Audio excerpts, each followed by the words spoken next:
lakini kulia kwangu ni mchungaji Ndola Zeti, na hapa tutakwenda kuzungumza zaidi.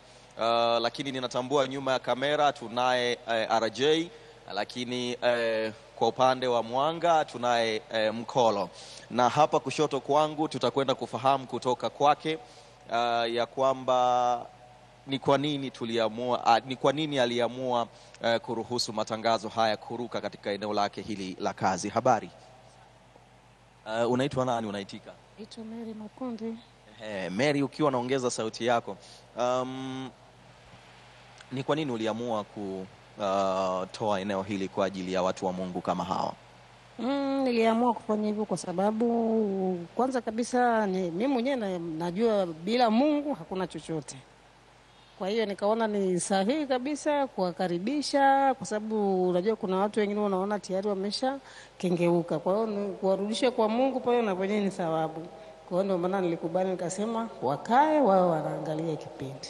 Na tangu masomo haya yametolewa, kipi hasa ambacho kimekuwa kikiwavuta watu wengi, hasa wateja ambao wamekuwa wakija kununua vinywaji kwa maana ya pombe, lakini pia kipi ambacho unakiona kwa asilimia kubwa wamekuwa kikipokea kwa mtazamo chanya?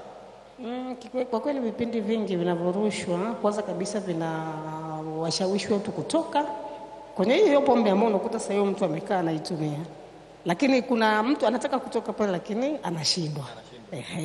Kwa hiyo vipindi hivi yani vimevutia, yani mimi mwenyewe vilinihamasisha, na pia wanaokuja kukaa hapa wanahamasika kwa ajili kwamba wanataka katika hilo wamjue Mungu pia. Sasa swali la kimaslahi, mtu anapoamua kuiacha pombe kuja kwa Kristo, wewe umekaa kibiashara unawauzia, lakini tamanio lako pia ni wale watu kubadili tabia zao. Sasa wakibadili tabia zao, si pesa inapungua? Hii imekaeje kwa upande wako? Hata kufanya biashara, unajua unafanya biashara ndio, lakini kwa wakati gani? Na mimi pia kuna wakati utafika, Mungu atanipa mtaji, nitafanya biashara nyingine pia. Amina. Utafurahi kusikia Aniva na Hamisi wapo watu waliodhamiria kutoka ndani ya uvungu wa mioyo yao, na hapa tumesikia sauti kutoka kwa dada yangu hapa, na mimi ninatamani kusikia sauti kutoka kwa Jemima. Amekuwa akifuatilia mahudhurio katika kituo hiki, lakini tangu mianzo ya uanzishaji wa kituo hiki pia alikuwepo na anayo story nzuri ya kutueleza. Mlianza ndani hapa ama kuna sehemu ambayo mlianzia katika eneo hili?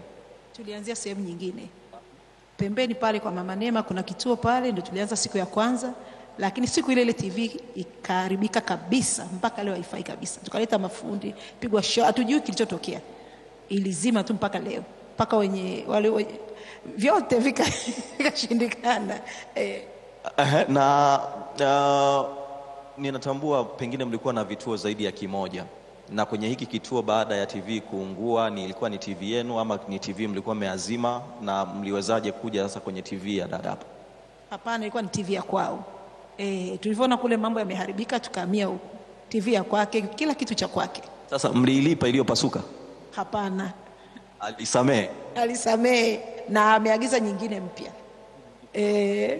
bila gharama yoyote. Haya, asante sana.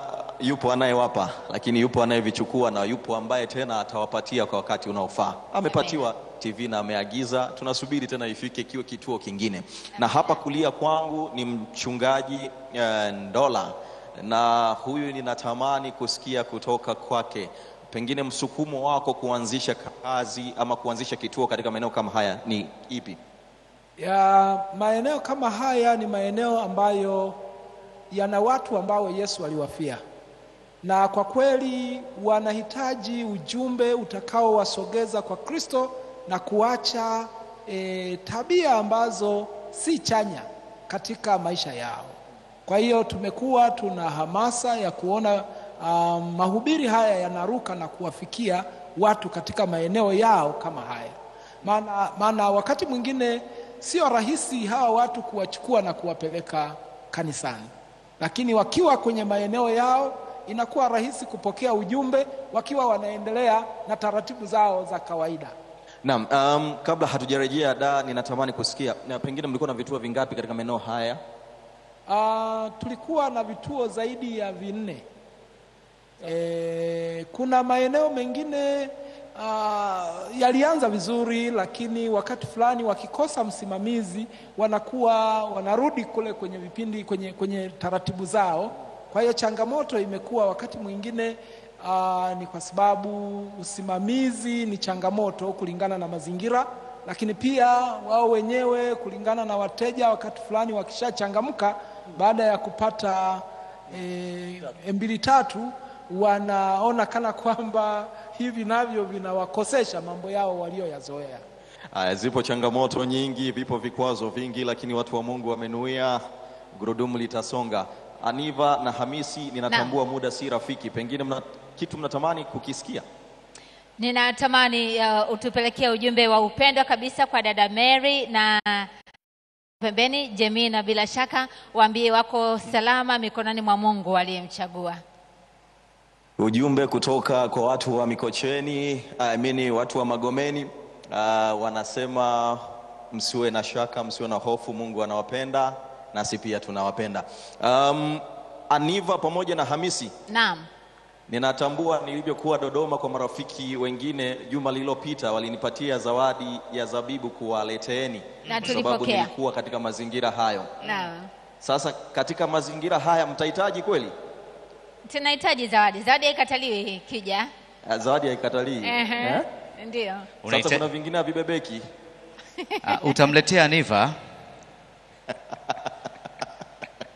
Asante sana Hamisi pamoja na Aniva. Tuwashukuru pia ATAPE ambao wamehakikisha kwamba hatua tunazipiga mpaka kwenye kituo hiki. Mungu awabariki. Na mimi kutoka katika kituo hiki katikati ya jiji la Dodoma kwa walima zabibu, mimi sina la ziada.